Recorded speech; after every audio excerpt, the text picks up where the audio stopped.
Hello বন্ধুরা, welcome to মিষ্টি series, যেখানে আমি বিভিন্ন রকমের মিষ্টির রেসিপি তোমাদের সাথে শেয়ার করব।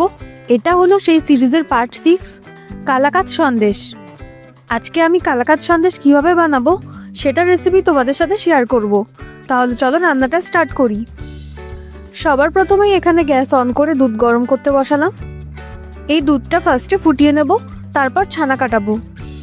এখানে আমি অল্প পরিমাণে সন্দেশ বানাবো, তাই অল্পই দুধ নিয়েছি। দেখতে পাচ্ছ দুধটা এখন একটু ফুটে এসেছে। দুধ ফুটে গেছে, সরটাও ওপরে উঠে এসেছে। এরপর এই দুধেই আমি ছানার জল দিয়ে দুধ কাটাচ্ছি। ছানার জল দিয়ে দুধ কাটালে মিষ্টি ভালো তৈরি হয়, তাই জন্যই ছানার জল দিলাম। ছানার জল না থাকলে ভিনিগার বা লেবু রস দিয়েও দুধ কাটাতে পারো। অল্প ছানার জল দিতেই দুধ কেটে গেল। দেখো একটু মেশানোর পর দুধটা ফেটে গেছে। গ্যাস অফ করে এটা নামিয়ে নিলাম। একটু ঠান্ডা করে তারপর ছানা ছেঁকবো। অন্যদিকে গ্যাসে একটা কড়াই বসিয়ে দিয়ে তাতে কিছুটা পরিমাণ দুধ দিলাম। এই দুধটা ফুটিয়ে একদম ঘন করে নেব। ফার্স্টেই ফ্লেমটা হাইতে রাখছি।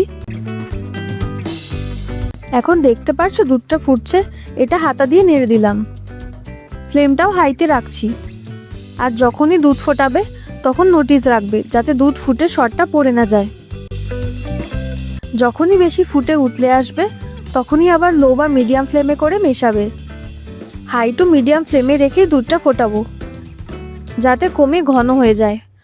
আর যখনই ফুটে আসবে হাতা দিয়ে নেড়ে দেবে। আমি এখানে কম পরিমাণে মিষ্টি বানাচ্ছি, তোমরা আরও বেশি পরিমাণে করলে দুধের আর ছানার পরিমাণটা আরও বেশি করো।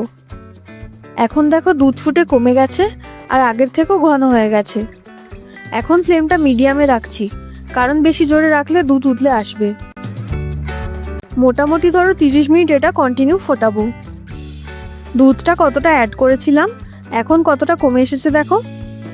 দুধ ফুটে কমুক, অন্যদিকে আমি ছানাটা ছেঁকে নেব। গ্যাস অফ করে 5 থেকে 7 মিনিট মতো এটা এমনিই রেখে দিয়েছিলাম। ছানাটা একটু ঠান্ডা হয়ে গেছে, জল থেকে ছেঁকে তুলে নিচ্ছি। এইবার যেহেতু অল্প ছানা কাটিয়েছি, তাই ছানার জলের পরিমাণটাও কম।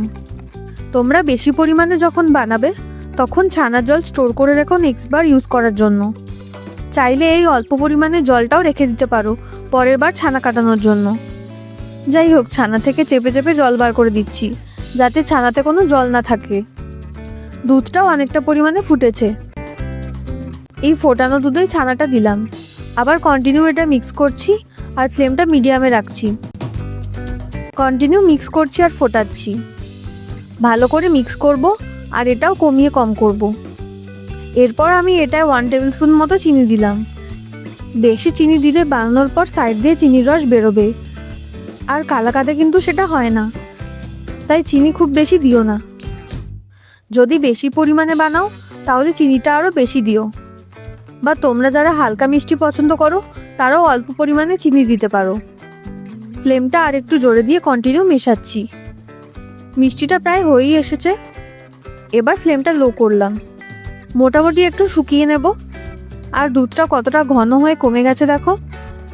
একটু থিক রেখে গ্যাস অফ করব, কারণ ঠান্ডা হওয়ার পর এটা আরও মোটা হবে। তাই বেশি শুকিয়ে নিলাম, পরে আরও শক্ত হবে। গ্যাস অফ করে দিলাম, তারপর এতে অল্প এলাচ গুঁড়ো দিলাম, জাস্ট হালকা এলাচের ফ্লেভারটা আসার জন্য। ভালো করে মেশাচ্ছি। যেহেতু অল্প পরিমাণে দুধ দিয়ে করছি তাই এরকম কম হয়েছে। তারপর একটা জায়গাতে নামিয়ে নিলাম। একটু চারিদিকে ছড়িয়ে দিচ্ছি। এটা ঠান্ডা করে নেব। একটা বাটিতে অল্প পরিমাণে পেস্তা নিয়ে সেটা জলে ভিজিতে দিলাম। পেস্তা 10 মিনিট ভিজিয়ে রেখেছিলাম, সেটা থেকে খোসা ছাড়িয়ে নিচ্ছি। কিছুক্ষণ পেস্তাটা ভেজানোর জন্য ইজিলি খোসা ছাড়াতে সুবিধা হচ্ছে, আর ছোট ছোট করে কাটতেও সুবিধা হয়। এমনি না ভিজিয়ে কাটলে সেক্ষেত্রে খোসা ছাড়াতে বা কাটতে একটু প্রবলেম হয়। ছুরি দিয়ে একদম কুচি কুচি করে কাটলাম সন্দেশের ওপরে গার্নিশ করার জন্য। তোমরা না চাইলে স্কিপ করতে পারো। এটা 4 ঘন্টা মতো এমনি রেখে দিয়েছিলাম, চাইলে ফ্রিজেও রাখতে পারো শক্ত হওয়ার জন্য। এরপর সন্দেশের ওপরে অল্প পেস্তা কুচি দিচ্ছি। অল্পই দিয়েছি, খুব বেশি দিইনি। আর একটু গোলাপের পাপড়িও দিলাম, এটাও অপশনাল। তারপর পিস পিস করে কেটে নিলাম। আজকের রান্না রেডি, কালাকাদ সন্দেশ। রান্নাটা ভালো লাগলে লাইক, শেয়ার, কমেন্ট করবেন আর সাবস্ক্রাইব করতে ভুলবেন না।